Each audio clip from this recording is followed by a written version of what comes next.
तर दहशतवादी हल्ल्यानंतर पहलगामच्या बैसरन व्हॅली परिसरात सध्या शुकशुकाट पाहायला मिळतोय।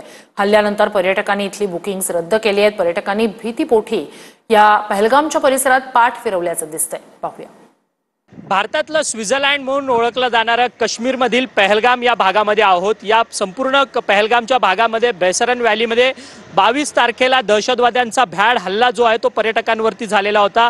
जवळपास 26 पर्यटकांचा मृत्यू झाला। त्यानंतर 23 तारखेपासून संपूर्ण पहलगाम जे शहर आहे ते सामसूम अवस्थेत आपल्याला पाहायला मिळते। ठिकठिकाणी पोलिसांचा बंदोबस्त जो आहे तो पहलगामच्या रस्त्यावरती आहे। जम्मू काश्मीर पोलिसांचं पथक जे आहे ते या पहलगाममध्ये या ठिकाणी गस्त घालताना आपल्याला पाहायला मिळत आहेत। आणि आपण पहलगामच्या मुख्य रस्त्यावरती आहोत। आपण हा रस्ता जर पाहू शकतो तर हा मुख्य रस्ता आहे पहलगामचा। आणि या पहलगामच्या या रस्त्यावरती मार्च, एप्रिल, मे, जून या 4 महिन्यामध्ये पर्यटकांचा मोठा ओढा असतो।